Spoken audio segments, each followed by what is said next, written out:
बांग्लादेश में आरक्षण की चिंगारी में पूरा देश चल रहा है। तख्ता पलट के बाद शेख हसीना ने अपनी बहन के साथ देश छोड़ दिया। शेख हसीना गाजियाबाद पहुंची, जहां एनएसए अजीत डोभाल से उन्होंने मुलाकात की। इस बीच ढाका से जो तस्वीरें सामने आई वो डराने वाली थी। प्रदर्शनकारी उग्र हो गए। प्रदर्शनकारी प्रधानमंत्री आवास में घुस गए। उन्होंने हसीना के देश छोड़े जाने पर जश्न मनाया और बंगबंधु शेख मुजीबुर रहमान की मूर्ति भी तोड़ दी। दूसरी ओर पड़ोसी देश में चल रहे हलचल पर केंद्र सरकार की पैनी नजर है। प्रधानमंत्री नरेंद्र मोदी ने केंद्रीय मंत्रिमंडल सुरक्षा समिति की बैठक की, जिसमें केंद्रीय गृह मंत्री अमित शाह, विदेश मंत्री एस जयशंकर, एनएसए अजीत डोभाल, वित्त मंत्री सीतारमन और रक्षा मंत्री राजनाथ सिंह भी मौजूद रहे। तो देखिए, बांग्लादेश में तख्ता पलट हुआ है और तख्ता पलट के बाद से जो तस्वीरें सामने आई है वो तस्वीर बता रही है किस तरीके से ये भयावहता वहां पर नजर आ रही है। शेख हसीना के देश छोड़े जाने के बाद से वहां जश्न मनाया जा रहा है। और दूसरी तस्वीर आपको दिखा रहे हैं, देखिए कैसे मूर्तियां जो है वो तोड़ी गई है। इसके साथ साथ पीएम आवास पर सीसीएस की बैठक भी हुई, यानी कि पड़ोसी देश में क्या हो रहा है, क्या चल रहा है, उस पर लगातार केंद्र सरकार की भी नजर टिकी हुई है। पटना में आरजेडी की अति पिछड़ा प्रकोष्ठ की बैठक हुई। अति पिछड़ा प्रकोष्ठ के प्रदेश अध्यक्ष रविंद्र सहनी की अध्यक्षता में हुई इस बैठक में प्रदेश अध्यक्ष जगदानंद सिंह सहित तमाम जिलों के अध्यक्ष मौजूद रहे। आरजेडी ने आरोप लगाया कि देश में पिछड़े और गरीबों की हकमारी हो रही है। एक कमजोर वर्ग और उनके मिले हुए थोड़े बहुत अधिकार भी थे, उस पर भी हमला किया जा रहा है। राष्ट्रीय जनता दल जो अपने कमजोर साथियों को लेकर के इस देश में जो उनके हक को मारा गया है उनको हक दिलाने का प्रयास कर रहा है और हम लोग इसके लिए सफल होंगे। सीतामढ़ी के सुरसंड के कोरियाही गांव में राज्यपाल और डिप्टी सीएम ने बीजेपी के पूर्व राष्ट्रीय उपाध्यक्ष प्रभात झा को श्रद्धांजलि दी। राज्यपाल राजेंद्र विश्वनाथ आर्लेकर और डिप्टी सीएम विजय कुमार सिन्हा ने परिजनों से मिलकर सांत्वना भी दिया। दोनों ने दिवंगत प्रभात झा के भाई प्रदीप झा और प्रफुल्ल झा से मुलाकात की। इस दौरान मध्य प्रदेश के पूर्व सांसद अशोक अर्गल भी मौजूद रहे। अशोक अर्गल ने दिवंगत प्रभात झा के योगदान की चर्चा की। मौके पर डीएम और एसपी समेत तमाम अधिकारी मौजूद रहे। झारखंड में घुसपैठ का मुद्दा थमता नजर नहीं आ रहा है। पूर्व मुख्यमंत्री चंपाई सोरेन की एक लाइन के बयान को लेकर एक बार फिर से राजनीति तेज हो गई है।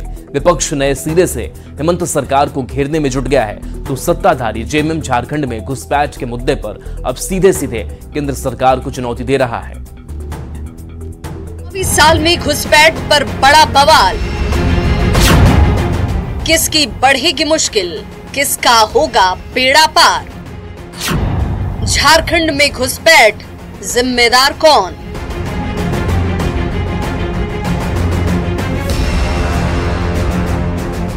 2024 झारखंड में विधानसभा चुनाव का साल है और चुनावी साल में राजनीति भी कई सीमाओं को तोड़ती है।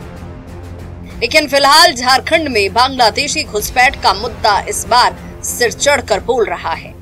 पूर्व मुख्यमंत्री चंपाई सोरेन के ताजा बयान ने सत्ताधारी दलों की मुश्किलों को बढ़ा दिया है।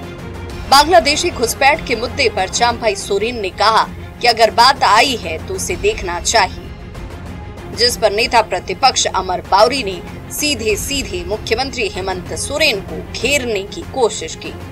सोचना भी तो चाहिए, यदि कहीं से बात उठ रहा है तो सही या गलत और थोड़ा समझ लेंगे, उसके बाद हम भी उस विषय पर बोलने शुरू कर देंगे। मुख्यमंत्री चंपाई सोरेन जी ने जो अपना व्यथा व्यक्त किया है उसको ध्यान में रख करके भी कम से कम हेमंत सोरेन जी को इस विषय पर संज्ञान लेना चाहिए और थोड़ा भी गंभीरता दिखाना चाहिए। चंपाई सोरेन जी ने ठीक ही कहा है कि भाई इतनी बातें जब हो रही है, उच्च न्यायालय ने जब कहा है तो निश्चित रूप से इसमें कोई ना कोई बात होगा और सरकार को इसे वोट बैंक और तुष्टिकरण की राजनीति के चश्मे से ना देखते हुए आदिवासी अस्मिता के विषय को मानते हुए देखना चाहिए।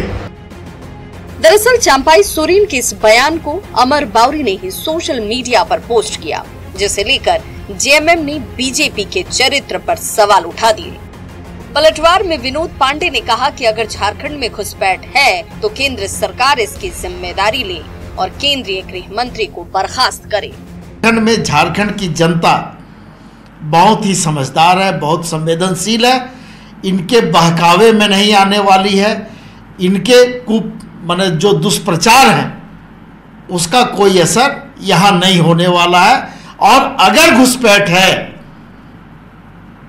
तो केंद्र सरकार जवाबदेही ले और गृह मंत्री को अविलंब बर्खास्त करे। झारखंड में घुसपैठ का मुद्दा सबसे ज्यादा संथाल परगना को लेकर उठ रहा है। पहले भी बांग्लादेशी घुसपैठियों को लेकर झारखंड पुलिस का स्पेशल ब्रांच अलर्ट जारी कर चुका है।